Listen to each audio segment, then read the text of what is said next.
Welcome back to another video on the channel. I have done these types of videos a couple of times on the channel before, but I thought I would do an updated version due to Novak Djokovic winning his 20th Grand Slam title. We obviously now have Federer, Nadal and Djokovic all on 20 Grand Slams, which is just a staggering stat and something I didn't think we'd see, 5 or 6 years ago. Also, opinions change. Now I've seen Roger Federer at Wimbledon, Nadal beaten at the French Open, Djokovic win the first three Grand Slams of 2021. The complexion of the Grand Slam title race has completely changed. So I've done a few hours research of thinking and going to talk to you through each of their careers and predict how many slams I think they'll all win after seeing the first three Grand Slams of 2021. One day I do want to be a tennis commentator or analyst, so these videos like this help me improve. And if you do have any comments on the video or your own opinions on who you think is the greatest of all time, then do leave them in the comment section below. I do always enjoy reading those. So just before I get into looking at the stats, I'm going to say that the more I think about the greatest of all time in the Grand Slam title race, I think there's a difference between the greatest player ever and the best tennis player ever. Federer has transformed tennis in the early 2000s. He modernised the sport. He inspired millions of people across the world to pick up a tennis racket, notably young players who were the future of the game. He brought money and sponsorships into the sport, dominated Wimbledon, which is made him the most loved player in the history of tennis, arguably. Some of the tennis that Roger Federer played in 2000s was just insanely good, effortless. Tennis had never really seen a player like Roger Federer with so much natural talent, grace, and quality on and off the court. Roger's a gentleman. He always has been. He always will be. He's always conducted himself fantastically well, and we probably won't ever see another player like Roger Federer in tennis, which is why he's still loved today and will always be loved as a tennis player. Nadal for me is the best competitor and best to ever watch in terms of entertainment. He's just captivating to watch Rafael Nadal play tennis whenever he's out on court. Just the fight, the forehand, will to win, the emotion he puts into the sport, leaves absolutely everything on court, every single match he plays, and it's so inspiring for tennis fans, sports fans, young people to watch. Nadal grew up on clay courts. For him to adapt his game to win two Wimbledon titles, one beating a prime Roger Federer in the final, best result in tennis in history, in my opinion. Also won five hardcore Grand Slams, epic achievements when he's deemed a clay court specialist. Tournaments, I think, like Wimbledon this year and US Open last year, just aren't the same without Rafael Nadal. You miss his presence, his passion, his quality, and whether he wins or loses, you can always guarantee that Nadal will leave everything on court and be involved in a blockbuster. Novak Djokovic, for me, is the greatest tennis player of all time in terms of on-court ability. He may not be the most loved worldwide, or he might not ever be the most loved tennis player.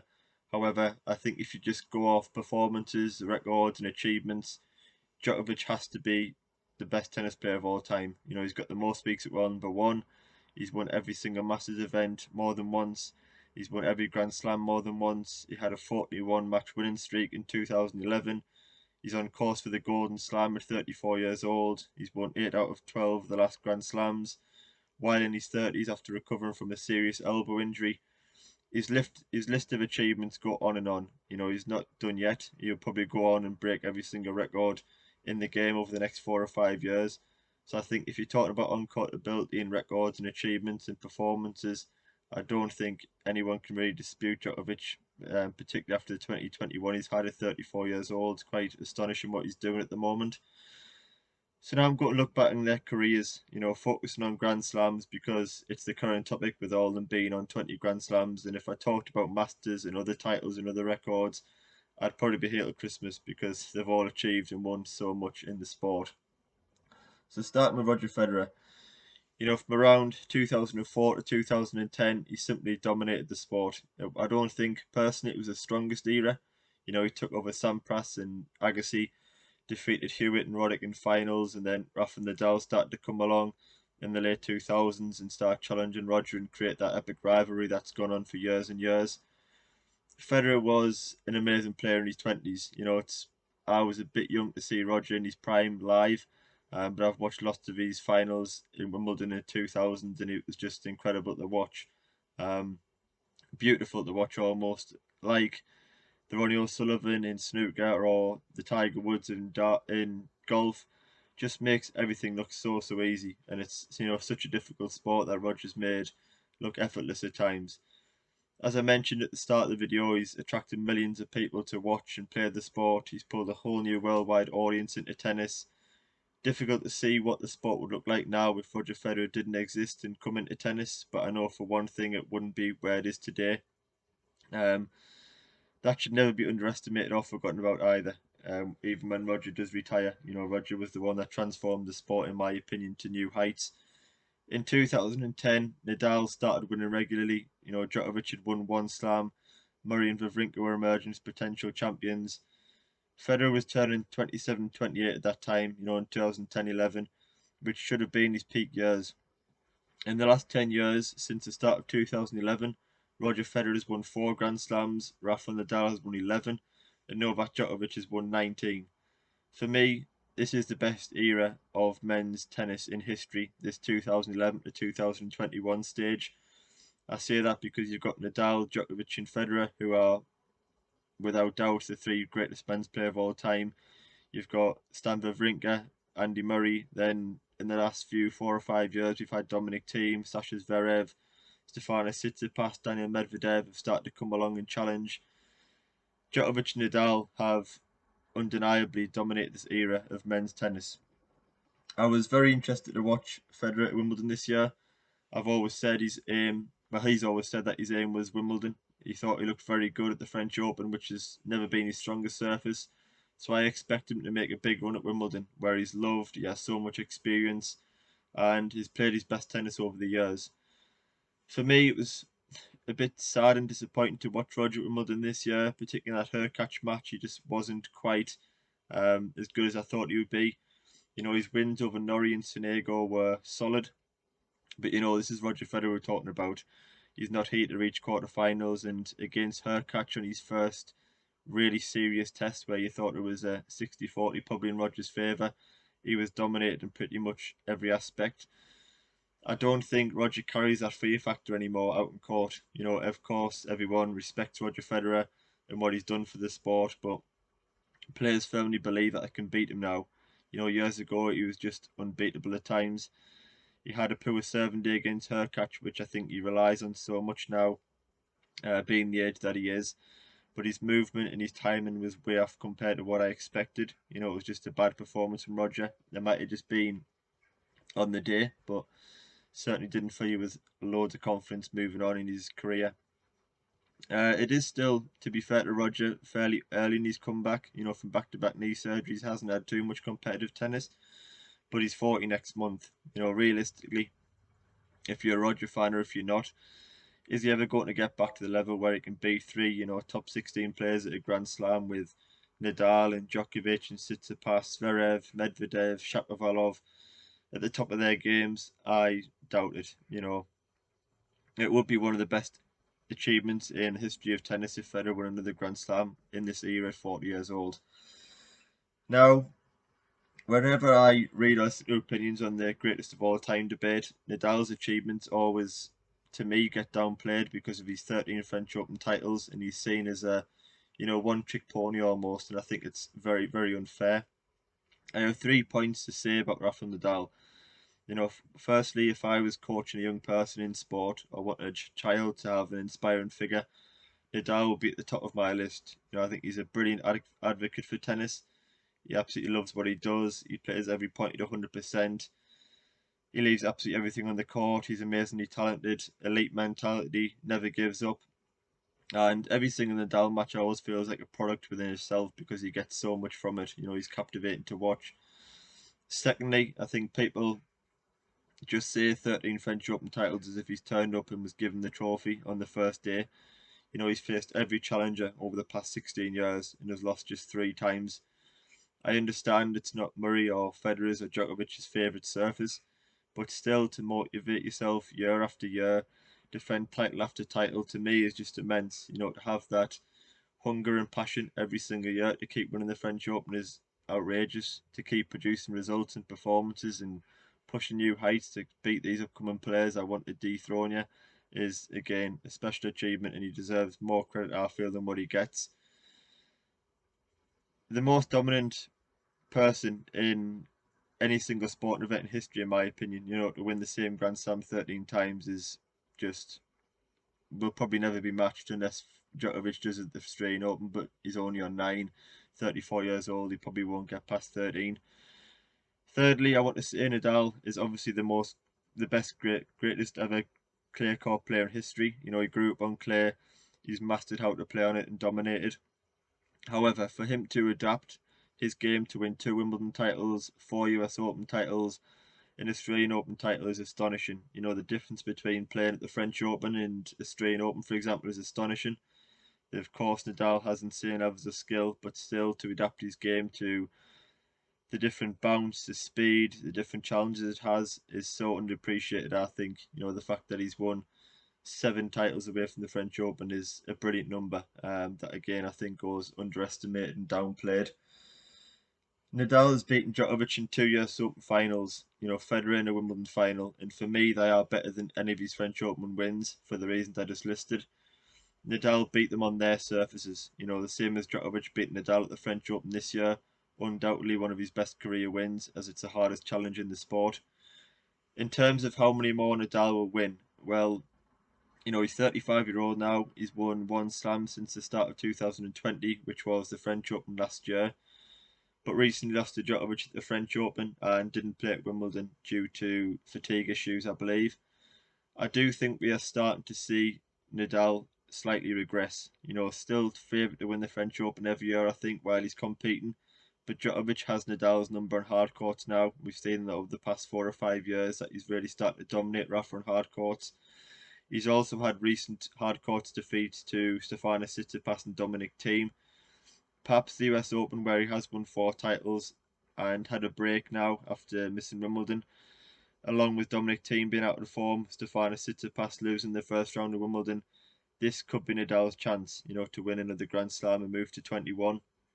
I think we've seen over the last 2 or 3 years that Nadal can still compete with the world's best over 2 or 3 sets for 2 or 3 hours.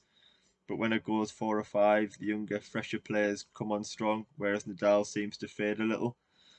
Also, I think, Nadal constructs points so well from behind the first serve, but he doesn't have a first serve that earns lots of free points like Djokovic and Federer do, which, doesn't take as much effort as grinding out 20, 30 shot rallies. Nadal's game style is based on power and aggressive movement. That is energy sapping and very, very difficult to do for 4 or 5 sets when you're in your 20s, let alone a 35-year-old against top young players. We're not talking about playing anybody here. Stefanos Tsitsipas and Medvedev and Zverev and Thiem are hugely, hugely talented players. So to, try and carry out the game style that's so demanding at 35 years old against them players is, as I say, very, very difficult. I think Nadal will look to bounce back the French Open next year. For me, he still goes there as a heavy favourite. But the impossible has been done now, which will give others confidence. I wouldn't write Nadal off winning another US or even Australian if Djokovic lost, but I'll say Nadal to finish on 22 Grand Slams. Now, moving on to Novak Djokovic, who won his 20th Grand Slam title at Wimbledon on Sunday, beating Matteo Berrettini in the final in 4 sets, winning his 3rd consecutive Grand Slam title and 3rd Grand Slam of 2021. If he wins the US, he would become the 2nd man in history since Rod Laver in 1969 to win all 4 majors in the same calendar year. I think if Djokovic completes the Golden Slam at 34, then it would be difficult for anybody to argue he's not the best tennis player of all time. One thing I did pick up with Djokovic on Sunday is when he said he's here today because of Nadal and Federer. They made him physically and mentally better, inspired him to reach and surpass their achievements. And I really researched into this today and looked at the results and the back end of the 2000s when they were, Djokovic was coming through behind Nadal and Federer and trying to close that gap. Between 2006 and 2010, Djokovic lost consistently to Federer and Nadal due to not being physically or mentally strong enough or good enough. 2 final defeats to Nadal left him in tears after Masters finals, and I think 2011 was Djokovic's breakthrough year. You know, he went in a 41 match unbeaten streak. He won 4 Masters titles, 3 Grand Slams. He beat Nadal in 4 finals, which I think was crucial for his mentality going forward. And I just think it was a real mental shift. You know, he believed then he belonged at the top and that he could win Grand Slams consistently. The key lesson to learn from that for me is professional sport is full of brutal lessons. You know, the great to learn from them defeats and experiences to learn and improve. Many get broken by the pain. Djokovic has used the pain as a motivational tool to become the greatest ever. Djokovic in 2011 for me was the best level of tennis consistently I've ever seen. I know lots of people are saying today that he's playing as well in 2021 as he is in his entire career. I personally don't agree with that. You know, in 2011 he was an unstoppable, relentless machine. It was the desire to win, the serving, the ground strokes, court coverage, defence, mentality and mental strength under pressure was incredible. And I don't think we'll ever see someone play that good across a calendar year ever again, personally. Djokovic in 2015 was the year that I really thought this man has the potential to break every single record and become the most successful player in the history of the sport. You know, he won the Wimbledon in the US by beating Roger Federer in the final. He defeated Andy Murray at the start of the year in Australian Open final, and he lost to Stan Wawrinka in the French Open final, which ended up knocking him out of winning the Golden Slam, which he's hoping to do this year. What impresses me most about Djokovic throughout his career, and that he's doing again this year, is his ability to adapt and win on different surfaces. He's done that throughout his career, and Djokovic can play any style of tennis and win points in any single way. He's got brilliant serving. He can attack from inside the baseline with forehands cross court or backhands down the line. He's serving volleys a lot in 2021 and executed drop shots magnificently well. Also, the best returner of serve in the history of the game. Best defensive player in history. His ability to absorb pace, cover the court, flexibility, execute every shot, and just pulled out some outrageous shots at the most crucial times is, you know, what makes Djokovic as special as he is. He's won every single Grand Slam more than once. Even this year, he turned up at Wimbledon just 2 weeks after winning the French Open with no single matches on grass courts in 2 years and won the title losing just 2 sets, which is an incredible achievement. You know, Djokovic from 2015 when he won Wimbledon, US, Australian, and French consecutively. 28 consecutive wins at the very highest level across 3 different surfaces. Really is as good as it gets. You can't dispute his quality at that stage of his career. He's a player that's openly said that he wants to become the greatest, and he's often criticised for being obsessed with records, but I'm sure Nadal and Federer share the same goals and determination. They just haven't quite came across the same way as Djokovic has by saying it in press conferences and interviews. So Novak Djokovic is 34 now. He's won 8 of the last 12 Grand Slams, 3 in 2021. He's the best player in the world at the moment by a long, long way. I don't think anyone can really dispute that. He won the Australian Open comfortably. He defeated Nadal at the French Open before recovering from 2 sets down against Stefanos Tsitsipas in the final. Then won Wimbledon comfortably again by dropping just 2 sets. I don't think Djokovic is anywhere near his best at Wimbledon, which makes it even more impressive in my opinion. It just shows his strength of mind and his ability to flick a switch to produce his best in the heat of battle and continue to boss the match-defining moments. The sky for me really is the limit for Novak Djokovic. If he stays healthy for the next 2 or 3 years, I don't think there's anybody really capable of stopping him dominating.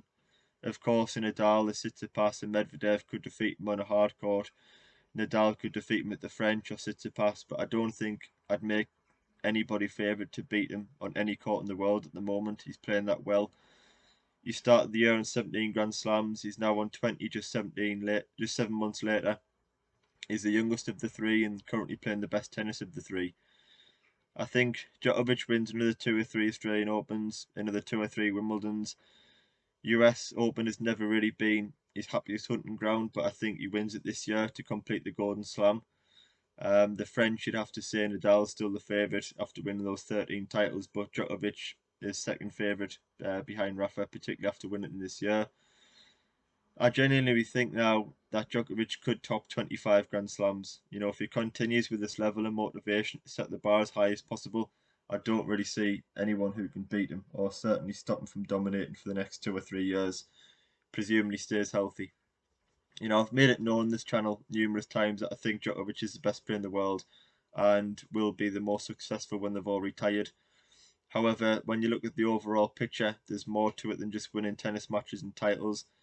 As I mentioned before, Roger Federer has brought millions of people to this sport. He's inspired children all across the world to play tennis and brought massive sponsorships, revenue, and money to the sport, which should never be forgotten. Nadal has done what nobody else has ever done before and won the same Grand Slam 13 times, while adapting to win the other 3 Grand Slams, while playing brutal, captivating tennis.